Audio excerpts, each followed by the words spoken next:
What's going on, everybody? Welcome to Let's Chat number 4, Amp Sims / Modelers versus the real thing.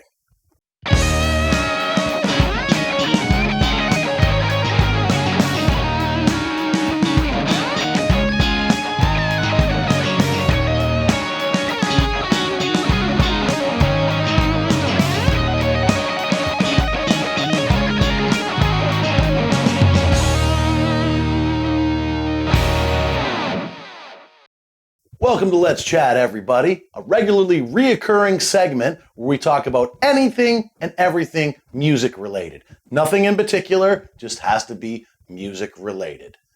Today's episode, Let's Chat number 4, Amp Sims / Modelers versus the real thing. I recently just picked up myself a Vailton GP100.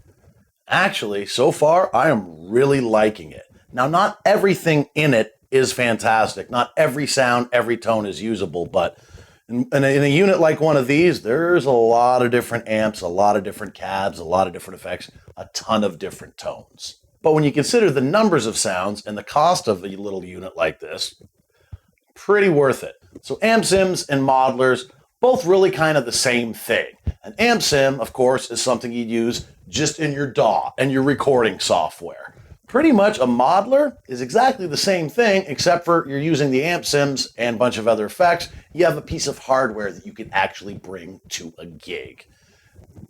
When you get down to the nuts and bolts of the technology, it's really the same thing. It's digital technology, amp modeling. Now, let me start off by saying, I know, of course. Just like that one song went, ain't nothing like the real thing, baby.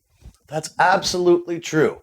An actual, especially when it comes to tube amps, an actual tube amp is going to be better than an amp sim in most cases, almost all cases, most of the time. Now, here's the thing. Amp modeling has been around for almost less decade and a half, maybe a little bit longer, but in the mainstream, about a decade and a half. And just like with drum machines and drum samples, when they first came out, they sound like absolute crap when they first came out. But after time, much like drum samples or drum machines you call them, they ended up sounding really good that with the naked ear, it'd be hard to tell the difference between the two of them. Now, with amp sims and amp modelers, starting to get pretty close to being the same thing. There's a lot of YouTubers out there. Glenn Fricker did an example of, I believe it was a Rev and the Rev amp sim in the Line 6 Pod Go. Rhett Shaw and Rick Beato together did a video. I believe it was the amp sim and an HX Stomp and a Plexi. The results in them they're both pretty close. The technology is starting to get really close. It's starting to become harder and harder with the blind taste test to tell the difference between an amp sim / modeler and the real thing. Now again, if and when you have the option, it is always best to go with the real thing, a real tube amplifier. But now here's the thing. Here's where this technology of amp sims and modelers really starts to come in. Now, think about the resources that you have to have, especially if you're going to be using these in a recording sense in order to record a tube amp. One, you need the tube amp. Decent tube amps, $2,000 and up. That's not counting your cabinet. Then, if you're going to be recording, you need some really good microphones. You can get away with a 57, but if you want to do a really good job, you want a 57 and something else. You want some good microphones. Another added expense. Another thing, you need the proper amount of room to put it in a room and mic it up. Get the air flowing the right way. I guess you can do it in smaller spaces, but here's the thing. Think about this. Think about musicians who have home studios and live in apartments. Now, as we all know, especially with tube amplification, the way you get a good tone out of a tube amp is you gotta crank it. You gotta turn it up loud to the point of where those tubes really start to heat up and they really start to saturate. Now, think about somebody who lives in an apartment with a little mini studio like mine. They can't crank up a tube amp in an apartment. They'll get evicted before you know it. just not possible, just not feasible. Or even somebody like myself. I don't live in an apartment. I live in a tiny house. It's a very tiny house. Got a lot of stuff in here and not a lot of room. A lot of the space on the other side of the camera is used up by storing my gear for gigging with, which I also unpack in here and set up in order to practice my Loop Station show. What you're seeing here in this part of my studio is maybe about half of it, but the other half all taken up with storage of gear. So for myself, this is a house. I can get loud with the tube amp, but you see this little area that you see me in right now? That's about the amount of room that I have to record with. Other than all the gear that I've got stored off to the side, I got a little electronic drum kit over in the corner as well too, and a couple shelves stacked on top of each other for all my various cables and all that sort of stuff. So I don't have room to put a tube amp in here and get the air moving without it hitting me in the face too hard. So for somebody like me, at least now that I'm living in this place, unless I get a bigger house, a tube amp for in the studio is not really a good option at all. For me, in my little studio, Amp Sims and or one of these little things does the job perfectly. Now as well, even though I am going to be using a little modeler like that when recording and or Amp Sims, the one thing that I still always do when recording in the studio, take DI tracks for possible reamping later. Absolutely. DI tracks when recording at all times. So that way, with the last CD that I did, I used Amp Sims in post for monitoring for the distorted rhythm guitar parts and lead parts that I was doing so I can get the feel. Those were in post, but I recorded DI tracks and I brought them to my good friend, Mr. Brett Humber at the Sound Foundry Studios in Kingsville, Ontario to do reamping. We used actual tube amps and, sounded great, of course. It's like using tube amps. I don't have an option to really record tube amps here because of the limited space, my limited amount of funds, and I don't really have the proper microphones for properly doing it. Everything that I record here, I'm recording kind of what I like to call idiot proof. Just DI tracks and an electric drum kit for MIDI samples used to set off through addictive drums.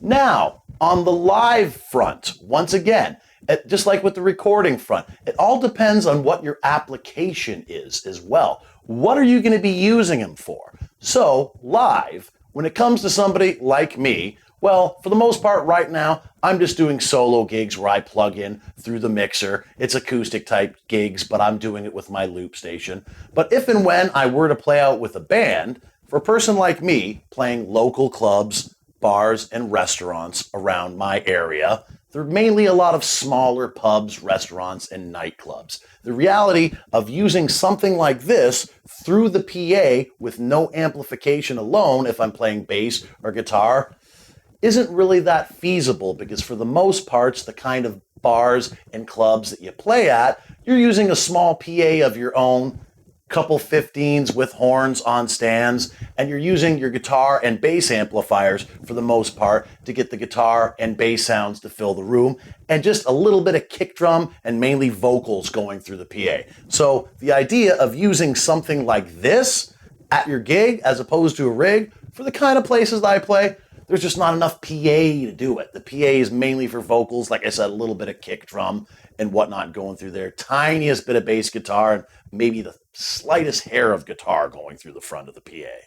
Now, if you were a touring musician that was doing small theaters and festivals, places where they've got a nice, big, huge PA, you're using in-ear monitors all the time, and you've got more than enough monitor mixes so that every member of the band can have their own mix in their monitors, then something like this, or let's face it, one of the larger units, would be absolutely perfect. I've heard of a lot of touring bands that are the opening acts that are doing mainly stadiums and festivals that they actually prefer something like this. Because if they're first on the show, they don't have any roadies or anything like that. They just plug these in, go right through a DI, The bigger units have a built-in XLR, so you can go right to front of house, go right in through the DI. They got their inner monitors. They're good to go. They play the show. They tear down a pedal board and their guitars in about 5 minutes, not even, after the show. And they're cleared off the stage for the next band to come back on. The headlining band or the second band, the band after them, whatever. So for a situation like that, these things are actually fantastic. So again, it all depends on your needs and your applications. I would always prefer to go with the actual real amp if and when I have access to it at all times. Like I said, for my last CD, I recorded DI tracks here in my home studio, and I use an amp sim just in post to give me the feel. But then when I brought it into my good friend, Mr. Brett Humber at the Sound Foundry studio, we used the DI tracks and we reamped everything. I think we used a Marshall JMP for all the distorted rhythm guitar parts and a Fender Reverb for the clean parts. Put a tube screamer through the Marshall JMP, and I think that was going into an oversized Mesa Boogie 412 with vintage 30s, I believe. It's beautiful, sounded great. So here's the thing though, about the amp sims modelers versus the real thing. Most of the time, you're not gonna have the option of 45 different amps, 25 different cabinets. You're just not gonna have that. Yes, to use the real thing is always better if you have access to it. But again, if you're using it for recording especially, you're gonna have to have a decent sized room, acoustically treated, and you're gonna have to have good microphones. If you're sitting in an apartment and recording, well, tube amp out of the question because you got to crank the hell out of it to make it loud. And here's the thing. Sometimes you can't always get your hands on a plexi. Almost every one of these little modeler units has a version of a plexi, and it's pretty good. It's pretty close. Again, ain't nothing like the real thing, baby. But in a pinch, hey. Well, I guess that about does it for Let's Chat number 4. Amp sims / modelers versus the real thing.